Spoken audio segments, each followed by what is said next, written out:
Atomic classes में आप लोगों का स्वागत है। गुड मॉर्निंग फ्रेंड्स, मैंने आप लोगों को गुप्त डायनेस्टी पढ़ाया था। गुप्त डायनेस्टी में मैंने आप लोगों को समुद्रगुप्त तक पूरा बताया था।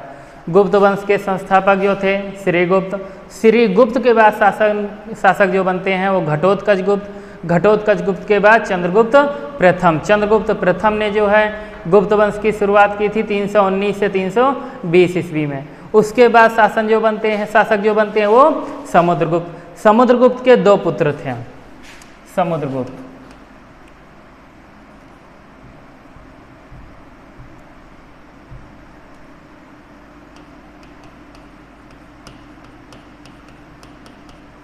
समुद्रगुप्त के दो पुत्र थे। एक का नाम रामगुप्त था और दूसरे का नाम चंद्रगुप्त। फ्रेंड्स, इतना मैंने आप लोगों को बता दिया था। ये चंद्रगुप्त द्वितीय, ये मैंने यहाँ तक आप लोगों को बता दिया था। अब हम देखेंगे चंद्रगुप्त द्वितीय के बारे में। चंद्रगुप्त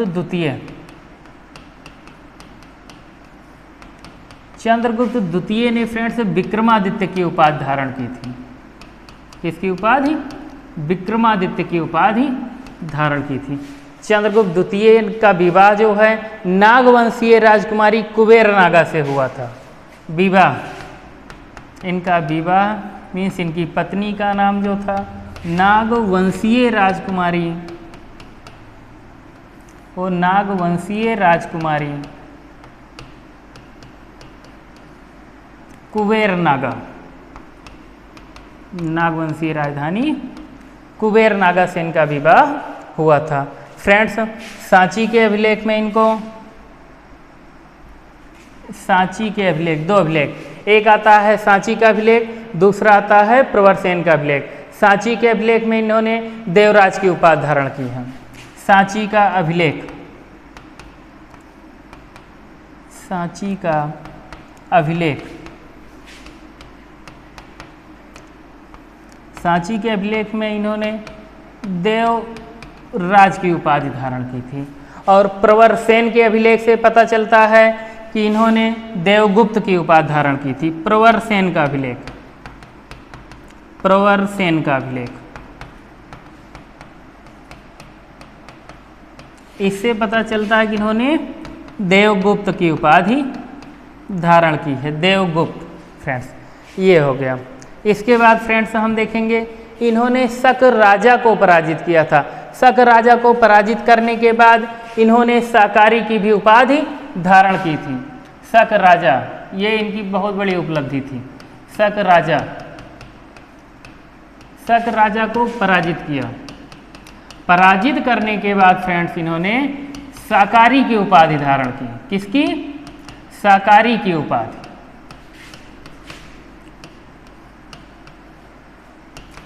फ्रेंड्स, ये शक जो है ये पूर्वी ईरान से भारत में आए थे। मैंने आप लोगों को बताया था हिंद यूनानियों के बाद जो भारत पर आक्रमण किए थे वो थे शक। हिंद यूनानियों के बाद भारत पर आक्रमण करने वाले शक थे। शक के बाद फ्रेंड्स पहलव आए थे और पहलव के बाद लास्ट में जो था वो कुषाण वंश के शासक थे।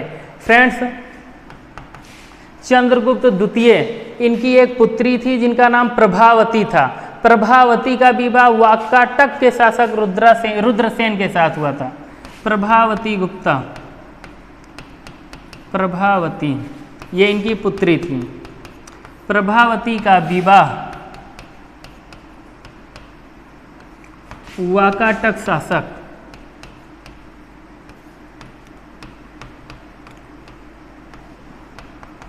रुद्रसेन के साथ हुआ था। किसके साथ? रुद्रसेन के साथ। रुद्रसेन के साथ हुआ था।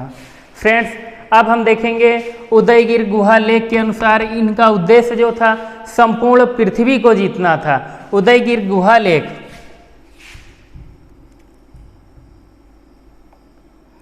उदयगिर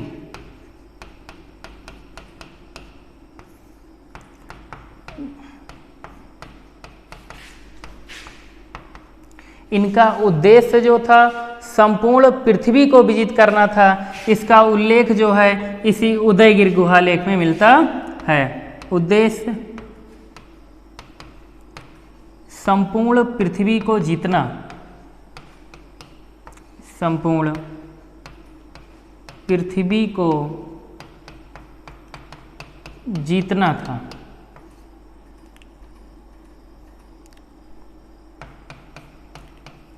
ये हो गया फ्रेंड्स, ये पूरा हो गया फ्रेंड्स चंद्रगुप्त द्वितीय के बारे में। फ्रेंड्स ये वैष्णव धर्म के अनुयायी, वो वैष्णव संप्रदाय के अनुयायी थे और इन्हीं के शासनकाल में चीनी यात्री फाहियान भारत आया था।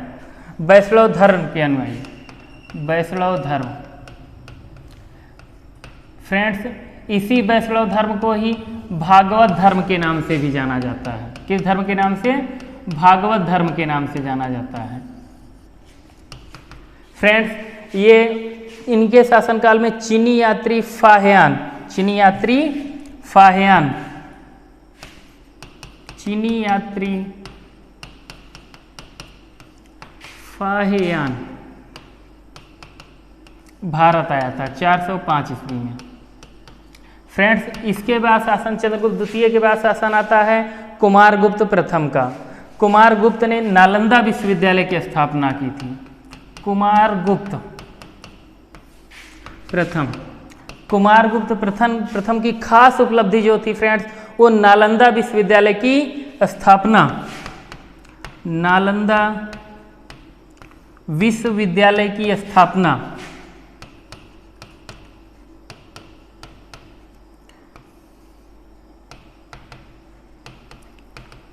फ्रेंड्स इसी विश्वविद्यालय को जो है बख्तियार खिलजी ने जलाकर नष्ट कर दिया था। बख्तियार खिलजी जो था वो कुतुबुद्दीन ऐबक का सेनापति था। बख्तियार खिलजी, बख्तियार खिलजी ने इसे जलाकर नष्ट कर दिया था।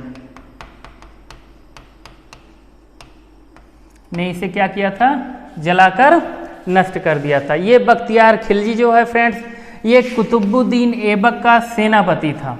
कुतुबुद्दीन ऐबक का सेनापति था। फ्रेंड्स तुमुन अभिलेख में एक अभिलेख है, तुमुन अभिलेख, उस अभिलेख में कुमारगुप्त प्रथम को शरदकालीन सूर्य कहा गया है। तुमुन अभिलेख,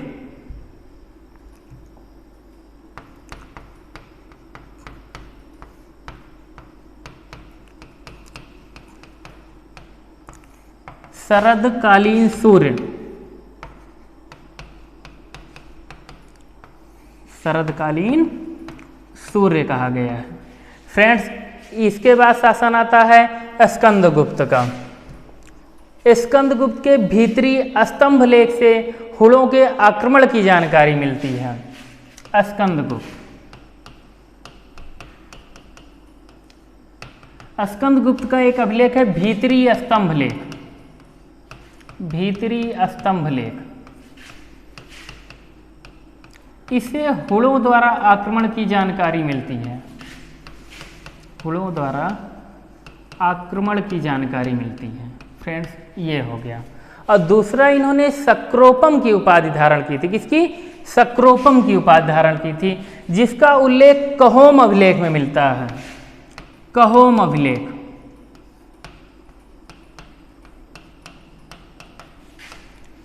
कहोम अभिलेख, कहोम अभिलेख के अनुसार इन्होंने सक्रोपम की उपाधि धारण की थी। ये उपाधि फ्रेंड्स शकों को पराजित करने के उपलक्ष्य में इन्होंने धारण की थी। फ्रेंड्स ये हो गया। अंतिम शासक जो था वो फ्रेंड्स विष्णुगुप्त था। कौन था? विष्णुगुप्त अंतिम शासक।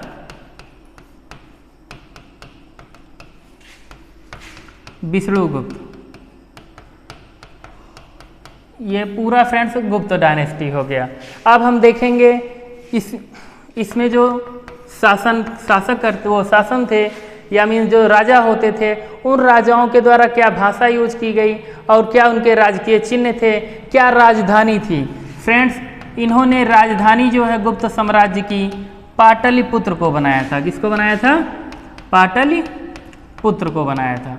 और इनका राजकीय चिन्ह जो था फ्रेंड्स, राजकीय चिन्ह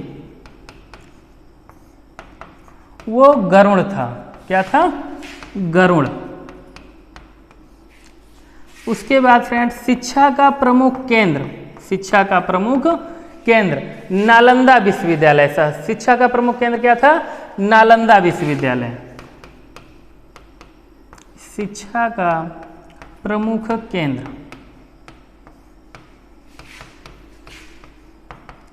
नालंदा विश्वविद्यालय। नालंदा विश्वविद्यालय की स्थापना फ्रेंड्स कुमार गुप्त ने की थी, ये याद रखिएगा आप लोग। ग्राम समूह की सबसे छोटी इकाई, ग्राम समूह की सबसे छोटी इकाई पेठ कहलाती थी। ग्राम समूह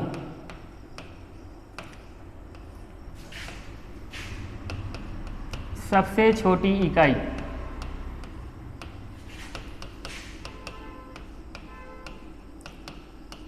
वो पेठ कहलाती थी।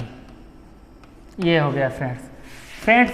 इसके बाद जो आएगा अगला पॉइंट, स्तूपों का सर्वप्रथम उल्लेख ऋग्वेद में मिलता है। किसमें मिलता है? ऋग्वेद में। और कायस्थ शब्द का सर्वप्रथम उल्लेख याज्ञवल्क्य गार्गी संवाद और गुप्तकालीन अभिलेखों में मिलता है। मैंने बताया स्तूपों का सर्वप्रथम उल्लेख ऋग्वेद में और कायस्थ का सर्वप्रथम उल्लेख कायस्थ का सर्वप्रथम उल्लेख याज्ञवल्क्य गार्गी संवाद, याज्ञवल्क्य गार्गी संवाद और गुप्तकालीन अभिलेखों में मिलता है। किसे मिलता है? गुप्तकालीन अभिलेख।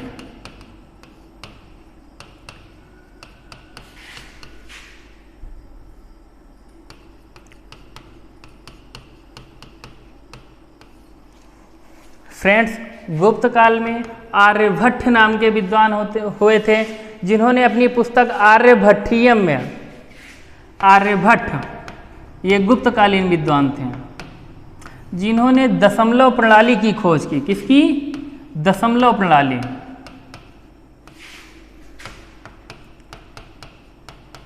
दशमलव प्रणाली की खोज। और दूसरा इन्होंने बताया कि पृथ्वी जो है सूर्य के चारों ओर गोलाकार पथ पर चक्कर लगाता है। मीन्स पृथ्वी गोल है, इन्होंने बताया। पृथ्वी सूर्य के चारों ओर गोलाकार पथ पर चक्कर लगाता है, इसको भी आर्यभट्ट ने बताया था। और पृथ्वी गोल है, इसको भी किसने बताया था? आर्यभट्ट ने बताया था। पृथ्वी गोल है, ये भी आर्यभट्ट ने बताया था। फ्रेंड्स, अगला पॉइंट हो जाता है लाटदेव। लाटदेव को सूर्य सिद्धांत गुरु भी कहा जाता है। लाटदेव सूर्य सिद्धांत गुरु।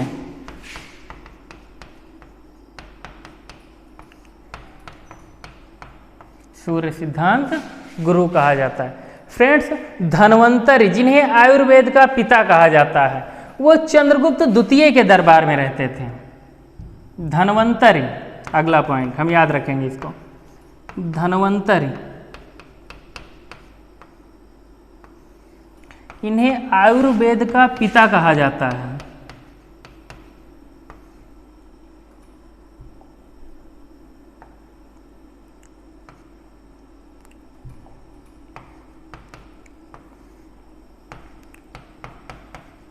आयुर्वेद का पिता कहा जाता है। ये चंद्रगुप्त द्वितीय के दरबार में रहते थे। किसके दरबार में? चंद्रगुप्त द्वितीय।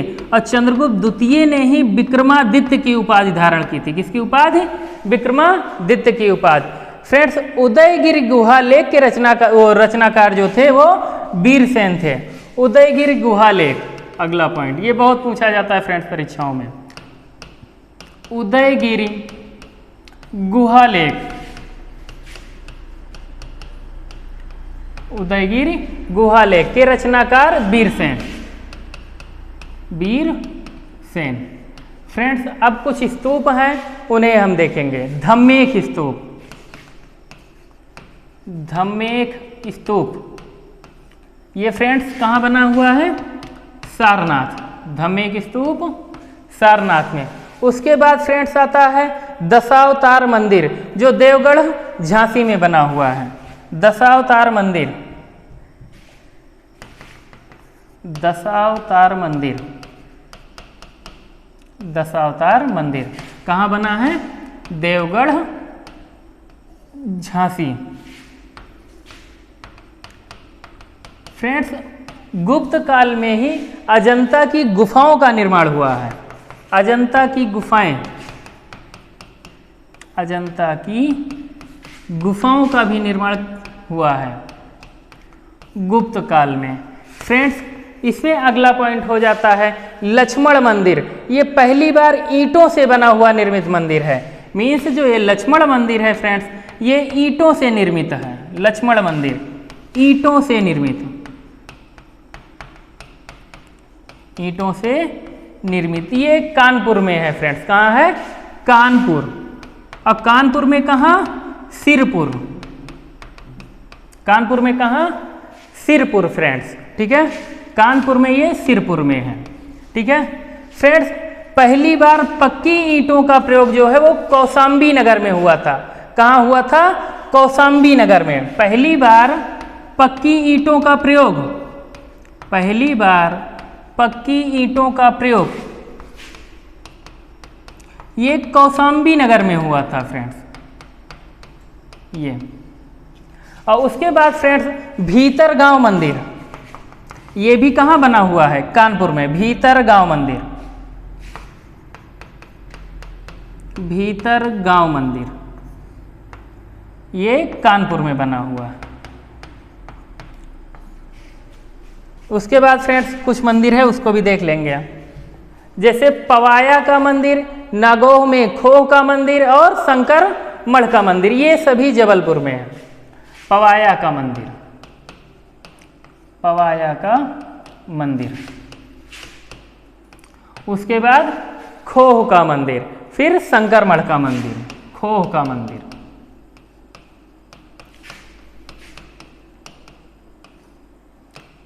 उसके बाद शंकर मठ का मंदिर,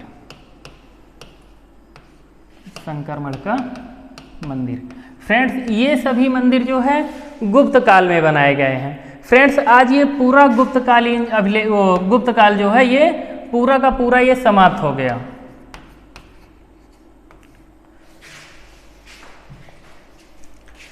धन्यवाद फ्रेंड्स, आप लोगों को वीडियो को लाइक, शेयर और सब्सक्राइब जरूर करें।